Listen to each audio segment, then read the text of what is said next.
now. Yeah, we had 32 people. They'll come back. They still sitting there. Yeah.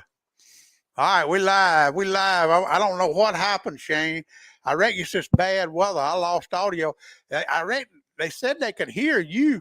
Right. I talked for a little while, but I wasn't sure what was going on. So.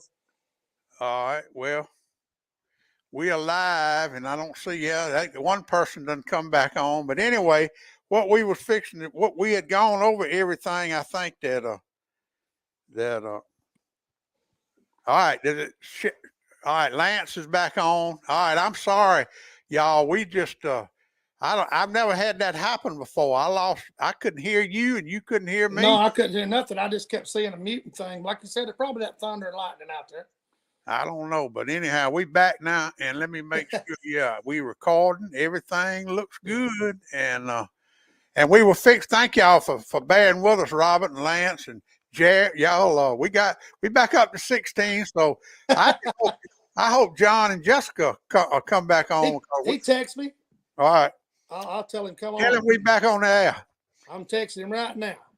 All right, let's go to the fishing report, and I'm gonna have to apologize to y'all because catfishing and bass fishing is not my specialty. David Johnson said they could hear you, Shane, but they just couldn't hear me. Yeah, I talked for a little while, and I wasn't sure what was going on. So. But the thing about it ain't worth a darn if I don't get it recorded on my stuff, and my stuff couldn't hear you.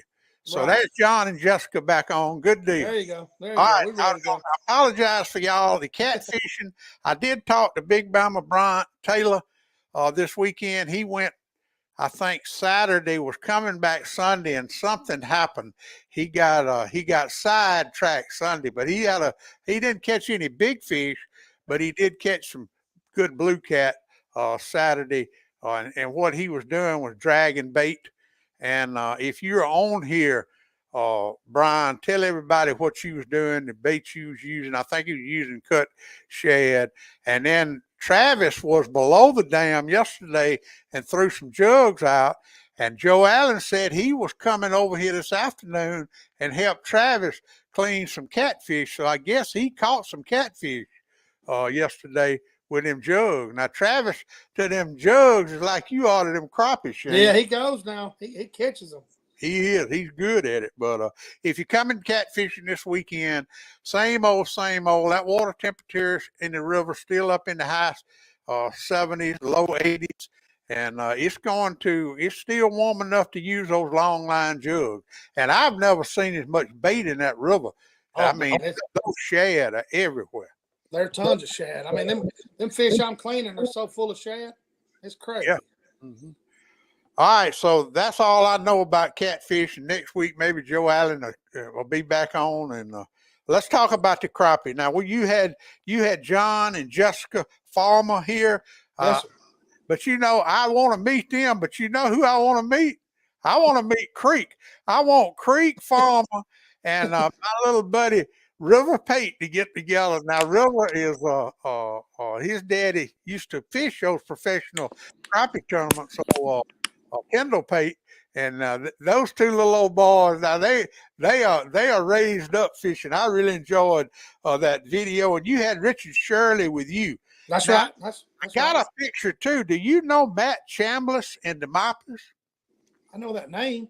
He sent me some pictures of some slabs. He said that they were turned on that Tom Bigby River. Right, my buddy Rock, he's a Demopolis police officer. He told me he kept 30 Sunday. He said They were shallow and up. Even though the water's down, he said they were on some stumps. He was catching them. But he carried his boys out there and caught a few. The story of the week was Here it comes. The story of the week was yesterday. And old Buzzard ain't got no depth finder. He ain't got nothing. And he caught 21 slabs. Look, that's one. I don't know how big that one big one is. That one black one out there is a stud right there. It darn sure is. But old Buzzard, and I tell you, he was proud of him, too. He sent me that picture. And he said, you be sure and show that to Shane Jones and Joe Allen Dunn. And yeah. He was talking about it that night when we were eating. Yeah. He had a good day. Now, he don't want me to tell you this, but he went back today and didn't catch it about 4. Oh, yeah, that's the way it is. Crappie are, they move, buddy. That's exactly the way it is. Now, Shane and John and Jessica and Shane and Richard and John and Jessica both caught 29 Saturday. That's right. I caught 8 and Joe Allen caught 5. So we cleaned a few fish. Hey, but John and me and Jessica and Richard, we had to work for those fish we caught. Now, it wasn't just, it was one here, one there. We had to cover some water and work for them things. It changed up a little bit, and it changed up from Saturday to Sunday too, didn't it, Shane? Yes, sir, it did. It did. People don't realize when the water's backed up and the water's clearing up and the wind's blowing, it not only does it move shad and the bait, it moves those fish too. Mm-hmm. You know, they're starting to pack a suitcase, I'd say, and try to run around. You know, they're moving, and you got to be able to adapt and move with them. You know, they moved into some flats and out of the creek channel, and you know, I'm not saying it's concentrated, but they were more sporadic, and they were a lot spookier because the water was clear. Yeah. Then you had the wind blowing in there, making the boat pop the water, you know, and you had to you had to be precise where you were throwing and be, you know, I'd say persistent catching them, because especially with live scope, but they're just moving this time of year. They really are. It's hard fishing this time of the year, and of course we got the advantage. We got that live scope, and we can see what they're doing. But the fish that I was on, you'd catch 1 or 2 or 4 or 5 little ones, right, maybe 1 or 2 big, you know, keepers, and then they would just quit. I just think they were spooky. They just quit. Right. John and Jessica, they caught some on the main river there, and that's what he was telling me. They catch 4 or 5, you know, out of a pile, and but they were catching black crappie. You know, black crappie are bunched up a little bit. There's a ton. If you just want to go catch some fish, there's a ton of smaller and eater fish on the main river on some brush, or you know, there's just a lot of blackfish. You can go out there and catch some. I guarantee you, I caught 30 Saturday and Sunday, but I don't keep the 9-inch fish. Right. But if somebody wants some eater fish, there's plenty of. Yeah, yes, sir. There's plenty. Hey, there. John went down there early. I think John went down there Thursday and Friday, Creek and them. They went camping, and he was out of school, and he told me he found one top that had 200 or 300 on it. You know, yeah. So. Mm-hmm. And I was throwing jigs and not minnows, so I expect you to do a little better with minnows. You probably could. Like I said, I would just say, if you've caught fish, just go down the river. A tree looks good, fish it. I mean, you know. All right, now tell if folks are coming crappie fishing this weekend, Shane, in Demopolis or Miller's Ferry, and they different now. But right. Up, what would you do in Demopolis, and what would you do in Demopolis? Man, I'm on fish 5 foot and up, 1 to 5 foot, because those fish are getting fired up. The shad are moving up, up shallower. And those fish are sitting by a stump. They might be 3 or 4 fish by a stump. The only bad thing about Demopolis this time of year, got a lot of dollar grass that's going to pull in those creeks. Until we get a lot of rain, that stuff's dying. So, but I would fish shallow, just like you would the springtime, just like they do in the spawn. They're just not going to be as concentrated, but you're going to pick up some fish if you cover some bank that's got a lot of structure on it. Yeah. Miller's Ferry? Miller's Ferry. I would, if I'm just trying to, it depends on if I'm trying to catch big fish or just want to catch some fish. Like I said, if I'm just going out there to catch some fish, I'm going to pull up on some tops on the main river and say, hey, or if I got electronics, I'm going to side scan them. You know, say, hey, you definitely see them on side scan. But you necessarily don't have to have a live scope. But I would definitely get me a jig and throw in there and work that tree. If you pick up a few fish, a lot of times, most of the time, you're going to pick up, like you said, 5 or 6 hot fish, and then that's going to be it. And then after 15, 20 minutes, move on. Go to the next top. Lance wants to know what colors are hot now. If you on Miller's Ferry, blue is the color. Oh, yeah. Well, hey, blue head. You see that jig in my hand, excuse me. Chartreuse. That's a fish master jig, ain't it? That's Ryan's jig. He sent me. I got it trimmed up. Y'all can buy them from him. I got it trimmed. That is the color I'm catching them on. I ain't trying to hide anything. That's it. I think John was throwing monkey milk because the water was cleared up. That's all he threw for the 3 or 4 days he was there. But I've been throwing that blue head and catching a good bit of fish with them. You get in front of the right fish, they're going to eat it. Mm-hmm. And I tell you, Miller's Ferry used to be a black and chartreuse lake. If anything blue now is good. Right. Oh yeah, that's what I'm trying to tell. Get you a bluehead, a monkey milk, and if the water don't get colored, cover some water, beat the banks. You're gonna pick up some fish. Now, are you gonna catch 25 or 30 in one spot? No, I haven't done that either. That is what you don't fish like that. That's the way I used to fish. I used to get up on the top, anchor down, and fish there for half a day. Right. Now it's changed. Now I move more than I sit at one place. Yes, sir. That's right. Well, even with live scope, you get to see fish's behavior. People don't understand. You can see what they do and what they don't do. You're gonna catch a couple hot fish, and the rest of them just gonna kind of follow you bait, or they're not interested in it. So it just tells you, you may come back 30 minutes later and they'd be on fire again.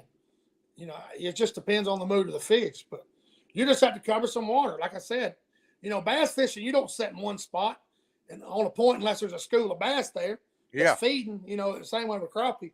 If they're not feeding, you're going to catch a few fish, and it's time to move on to the next place. All right. That's good advice from Shane Jones, Crappie Fishing. And now your YouTube channel, it's almost got 1,100. Yeah, I was talking about it when we got cut off, but I thanked everybody on this, especially listen to this podcast, and your sponsors and all help it happen. But I think I'm 1,060 or a little over, and that's great. I started this channel in February, so. Well, I did notice that now when you go to your videos, it's an ad in them now. So I don't know if you're getting any money yet for it. No, I know, sir. I have to get 4,000 watch hours. I've got 23, almost 2,400, and then you get monetized. Which all it does is put you on the map. YouTube's like, hey, this guy's they recognize you and they say, hey, he's got potential to Well, like I said, it's a lot of these people that on this podcast. We're going to get you down. We're going to get the cornbread chef and talk. Oh, yeah. All right. Now, once again, I'm going to apologize. I don't know much about bass fishing out on that lake. I do know that Extreme Bass Challenge had that championship on Demopolis this week. Bo Spence and Tyler Temple won it with 19 pounds. I think they had 5-6 big fish.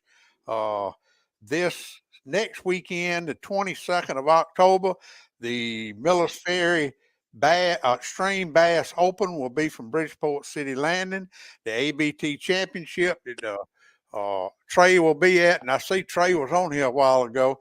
He was for him up at him and Bradley up on Lake Jordan, and then the next weekend, it's the 15th Extreme Bass Open, the 22nd, the Selma Food Bank Tournament at Bridgeport City Landing. So I'll have all that information on my Facebook page. But bass fishing, I see a lot of them bass fishing out there, Shane, but I don't know what to tell them. I do too, but I can tell you where I haven't seen them. That may help somebody. I don't see them much in the creeks, and I'm fishing in the back of creeks. So a lot of people I see are fishing the mouths and the points, and I guess when they pull that water, that's going to, determine what you're going to do. But I like I said, I don't see a lot of bass in the back of those creeks at all. I know it, and I think they on that river point. That's where I see all them boys chunking, and like you said, they don't stay there long. I follow the Coon Hunters Outdoor Ministry YouTube channels, Jared. I sure do, and you put some good stuff up there, and I appreciate it.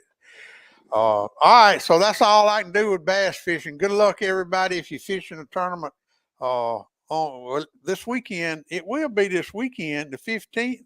Ain't that right? Let me check. Yes, it's opening weekend of deer season. It's the 15th. Let me make sure I got that right, because Extreme Bass Challenge is the 22nd, and the Selma Area Food Bank is the 29th. Okay, so it ain't one on the 15th. The only thing I know going on this weekend, the 15th, is Depot Day and the Big Buck Contest. The Wilcox Area Chamber Big Buck Contest starts this weekend. All right, let's go to deer hunting. It starts this weekend. We've already emphasized safety. Something else. I got a message the other day. Let me pull it up, because I want to read this to y'all. And this, I get a bunch of these, and I just, if I can find it, it is what it is. but I fuss about this all the time. But I don't know where. Okay, no, that ain't it. Ah, dang, I should have had it up. But it was about the bags blowing out the trucks. And Oh yeah, yeah. I had to throw. You have to stick. I had to throw blocks on them or something heavy, or we used to put them in the field and stuff them each other and burn them. You couldn't do it because it was as dry as it has been, but that's what we used to do with them. yeah, and I'm telling you, it is it's a problem. It really is a problem, and I don't understand why people do that. I mean, well, they throw them in the back of the truck, and they're busy and they're thinking about hunting season. They're not meaning to litter, and then once you get to running, they may go up under your toolbox and poof, then they suck out, and you done threw a bag. And those plastic bags, they last a long time on the side of that road. And this right here, and I get one or two of these a week. I'm not going to tell you who sent it to me. But as a deer hunter, I am embarrassed by the corn, seed, and fertilizer sacks all over the road. The Miller's Ferry Bridge had about 20 on it this morning.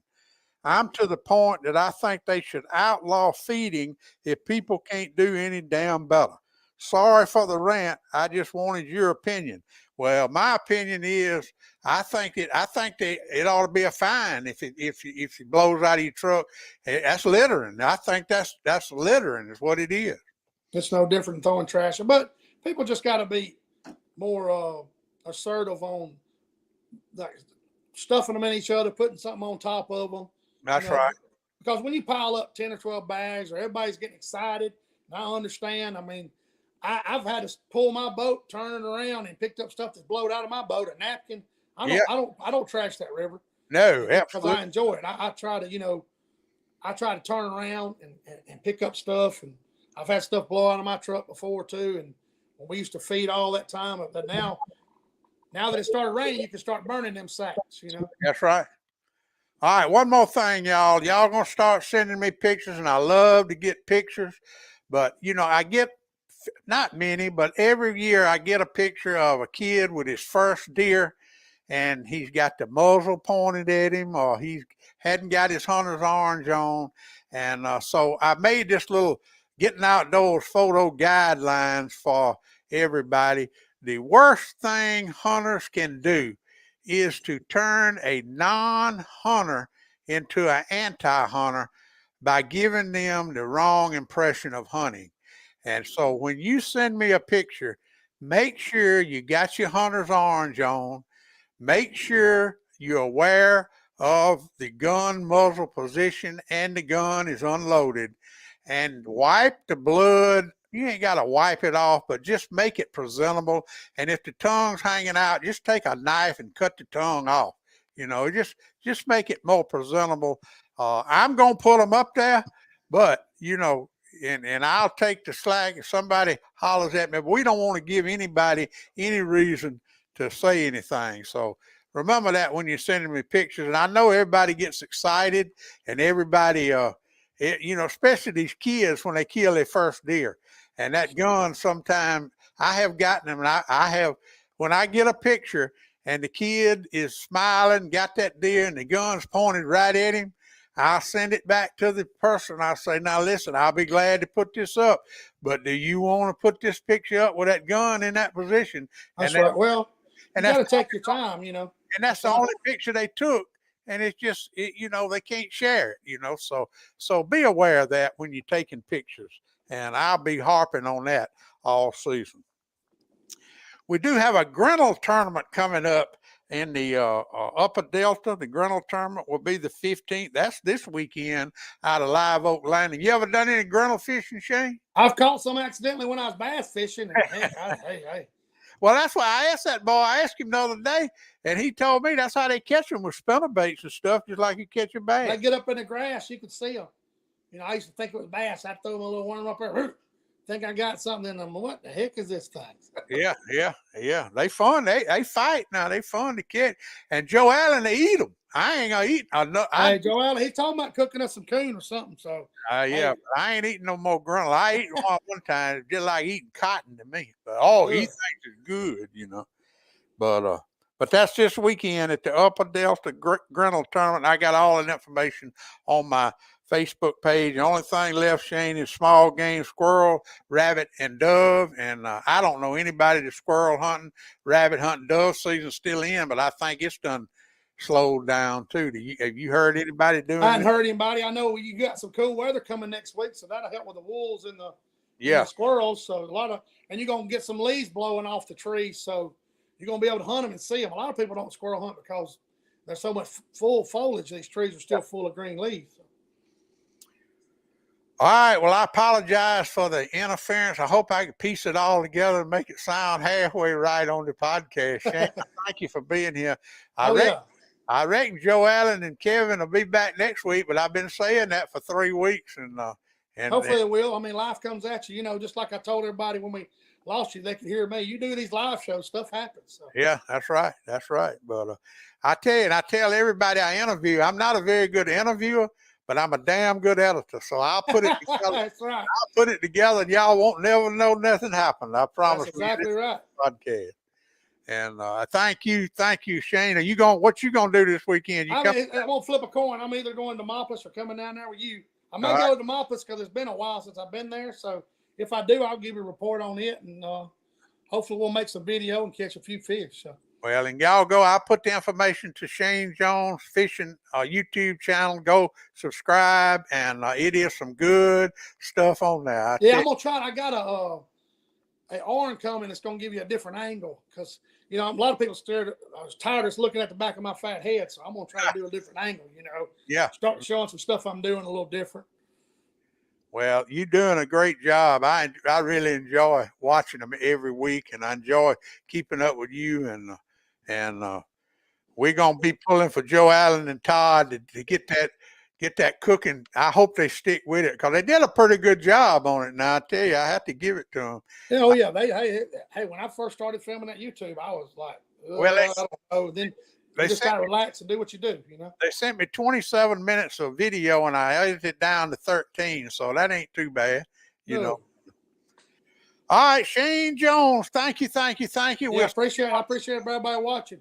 Yeah, stand by, and y'all, we'll be back next week, same time, same channel. Pap taught me every critter's track and how to set a hair trigger on a trap. He taught me to shoot, scale, and skin and make a snare with a leather strap. He taught me to be a part of the woods and all his woodsy tricks. Said you gotta walk soft on 2 light feet and try not to break no stick. I thank Daddy for my savvy, how to hunt and how to carry anything that I might need to get a piece of skillet meat. How to walk and how to hide, how to crawl and how to slide, how to sneak, stalk and climb and do it all on